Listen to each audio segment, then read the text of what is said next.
Dans ces extraits, il est question d'une nouvelle idée de Dieu. L'auteur propose de remplacer l'idée d'un Dieu suprême et séparé par une conception de Dieu comme étant l'être lui-même. Il explique que la vérité fondamentale de chaque individu est d'être, mais que cela ne nous différencie pas ou ne nous individualise pas.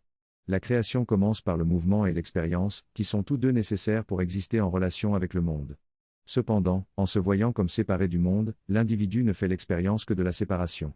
L'auteur souligne que Dieu est être en unité et en relation, tout comme chaque individu. Il remet en question l'idée d'une distinction entre l'individu et Dieu et rappelle que Dieu est compassion partout, pas seulement un être de compassion. Il encourage finalement chaque individu à réaliser qu'il peut devenir l'être de compassion qu'il est déjà en Dieu. Dans cet extrait, il est souligné que l'appel au second avènement du Christ a sonné et que cela signifie une invitation à la différence et à l'union plutôt qu'à la séparation. Il est expliqué que la division, la différenciation ou l'individuation ne sont possibles qu'en relation et en union.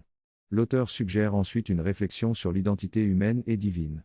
Il est expliqué que nous sommes tous des êtres et que cela nous rend un avec Dieu qui est aussi un être. Cependant, nous avons perdu conscience de cette vérité. Nous avons utilisé notre pouvoir de penser, ressentir, créer et percevoir uniquement dans le contexte de la réalité séparée dans laquelle nous croyons exister. L'auteur souligne que nous devrions nous rendre compte que nous sommes simplement en train d'être des êtres humains avec une relation distincte à Dieu, mais toujours dans la séparation. Cependant, il est suggéré que cette relation n'est qu'une perception et que nous ne croyons pas vraiment que nous pouvons connaître la vérité. L'extrait se termine en affirmant que notre capacité de connaissance est aussi importante que notre capacité de perception et que nous pouvons connaître la vérité si nous le choisissons. Ce texte explique que dans la séparation, seul le soi est connu. On peut imaginer ce que signifie connaître une autre personne, mais on ne peut véritablement connaître que soi-même. Le cours a pour objectif de nous ramener à la véritable connaissance de notre soi, afin de comprendre que nous ne sommes pas séparés des autres. Dieu, quant à lui, est en unité et en relation avec toutes choses, et donc nous connaît. Il est omniscient et représente la conscience collective qui relie tous les êtres. Il est possible d'entrer en relation coopérative avec ce lien divin à travers le désir.